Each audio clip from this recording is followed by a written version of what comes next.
ప్రభుత్వాలు మారుతున్నా పైరవీలు మాత్రం మారడం లేదు. జగన్ రెడ్డి హయాంలో జీవీఎంసీ పార్కును ప్రైవేటు వ్యక్తులకు కట్టబెడుతున్నారంటూ గగ్గోలు పెట్టిన కూటమి నేతలు ఇప్పుడు అదే జీవీఎంసీ పార్క్ స్థలాన్ని ప్రైవేటు వ్యక్తులకు కట్టబెట్టేశారు. ఇందుకు కూటమి నేతలు అధికారులు సహకరించారు.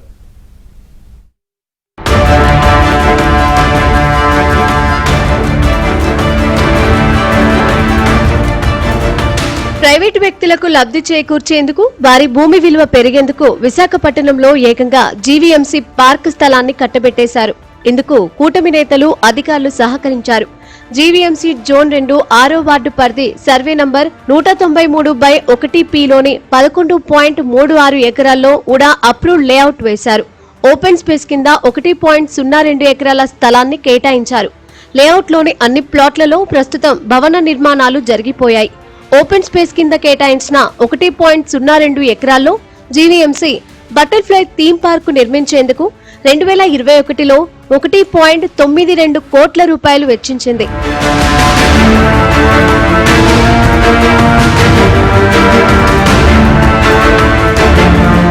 పార్కుకు తూర్పు వైపున 30 అడుగుల రోడ్డుంది. పార్కుకు వాయువ్య దిశలో ప్రైవేటు వ్యక్తులకు చెందిన సుమారు 2 ఎకరాలుంది. ఆ భూమికి రోడ్డుకు మధ్యలో పార్క్ ఉంది. దీంతో జిరాయితీ భూమికి రోడ్డు సదుపాయం లేక నిరుపయోగంగా ఉండిపోయింది. పార్క్ ఈశాన్యం వైపు భాగాన్ని తమకు ఇచ్చేస్తే అందుకు ప్రతిగా తమ భూమిలో స్థలం ఇస్తామని యజమానులు ముందుకొచ్చారు. తమ భూమికి రోడ్డు కనెక్టివిటీ ఏర్పడి విలువ పెరుగుతుందని భావించారు.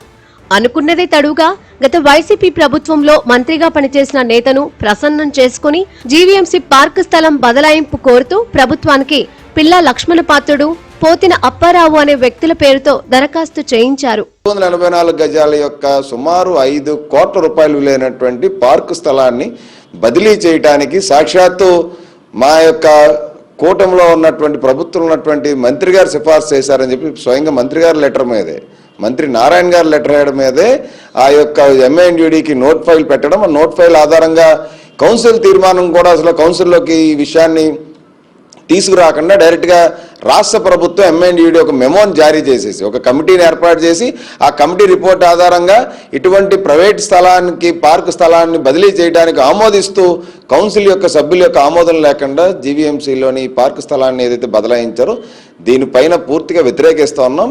మంత్రి హోదాలో ఉన్న నేత ఒత్తిడి చేయడంతో జీవీఎంసీ కౌన్సిల్ సమావేశంలో పెట్టి పార్కు స్థలంలో ఈశాన్యం వైపు ఉన్న 489.39 చదరపు గజాల స్థలాన్ని దరఖాస్తుదారులకు బదలాయించేందుకు ప్రతిగా వారి భూమిలోని అంతే స్థలాన్ని తీసుకునేందుకు ఆమోదం తెలుపుతూ తీర్మానం చేసి ప్రభుత్వానికి పంపించింది. దీనిపై జనసేన కార్పొరేటర్ పీతల మూర్తి యాదవ్ హైకోర్టులో పిల్ వేయడంతో ఆ ప్రక్రియ నిలిచిపోయింది. లో ఉన్న సైట్లు ప్రభుత్వ ల్యాండ్లు ఏవైతే ఉన్నాయో అన్ని కూడా ప్రైవేట్ వ్యక్తులు దారాదత్తం పరిస్థితి ఉంటుంది. వీటిని ఒకటే అంటున్నాం, మేము కౌన్సిల్లోనే మేము ఏదైతే వ్యతిరేకించామో దాన్ని మళ్ళీ మా కౌన్సిల్ తీర్మానం చేయకుండా ప్రభుత్వం ఏ విధంగా ఇస్తుంది, ప్రజలు చాలామంది వ్యతిరేకంగా మాట్లాడే పరిస్థితుంది. మేము ఒకటే కోరుతున్నాం, కౌన్సిల్ తీర్మానం లేకుండా ఒక ల్యాండ్ కూడా ఇచ్చే పరిస్థితి లేదు. కౌన్సిల్ ఈరోజు కౌన్సిల్ తీర్మానం చేయనప్పుడు మా కౌన్సిల్ మాకెందుకు, ఇంకా కౌన్సిల్ మేము వదిలేస్తాం, గవర్నమెంట్ చేసుకుంటారు, లేదంటే ఎవరో దారాదత్తం బ్రోకర్లు తీసుకునే పరిస్థితి కనబడుతుంది తప్ప మేము ప్రజాప్రతినిధి ఎన్నుకుంటే ప్రజలు మమ్మల్ని అడుగుతాం, సమాధానం ఏం చెప్తాం. మీ గత వైసీపీ ప్రభుత్వం అలా జరుగుతుంది, ఈరోజు మీ ప్రభుత్వం కూడా అలా జరుగుతున్న పరిస్థితి, మమ్మల్ని ప్రశ్నించే పరిస్థితి. కాబట్టి ఏదైతే బటర్ఫ్లై పార్క్ కోసం 2 కోట్ల రూపాయలు ఖర్చు పెట్టి ఏదైతే సుమారు ఎకరం సైట్లో ఆ పార్క్ డెవలప్మెంట్ చేశారో దాన్ని యథావిధిగా సైట్ దానికి పార్కే కేటాయించారు. మనం ఏదో ఆశించి దారాదత్తం చేసినట్టు ఉంటుంది. దీన్ని మేమైతే కౌన్సిల్లో వ్యతిరేకిస్తాం. డెఫినెట్గా కౌన్సిల్లో పెట్టి ఆమోదం తెలుపుకుంటే వెళ్ళిందంటే ఇంకో విధంగా ప్రజల దగ్గర మెసేజ్ వెళ్తుంది. కాబట్టి దీన్ని ఆలోచించి నిర్ణయం తీసుకోవాలని మేము కోరుతున్నాం. జీవీఎంసీ చేసిన తీర్మానాన్ని, పంపిన ప్రతిపాదనలను కూటమి ప్రభుత్వం తిరస్కరిస్తూ గత సెప్టెంబర్లో మెమో జారీ చేసింది. కూటమి ప్రభుత్వం ఏర్పడిన తర్వాత పార్కు స్థలం బదలాయింపు ప్రతిపాదనను తిరస్కరించడంతో దరఖాస్తుదారులు నగరానికి చెందిన ఒక ప్రజాప్రతినిధి ద్వారా మళ్లీ ప్రయత్నాలు ప్రారంభించారు.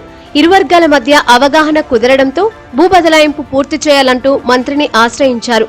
సదరు మంత్రి పార్కు స్థలం బదలాయింపు చేయాలని సిఫార్సు చేశారు. దీంతో మే 13న పార్కు స్థలం బదలాయింపులకు ఆమోదం తెలపడంతో పాటు అందుకు సంబంధించిన ప్రక్రియను పూర్తి చేయాలని జీవీఎంసీ కమిషనర్ ను ఆదేశిస్తూ మెమో జారీ చేశారు. ఇదిలా ఉండగా భూ బదలాయింపులకు జీవీఎంసీకి కౌన్సిల్ తీర్మానం తప్పనిసరి.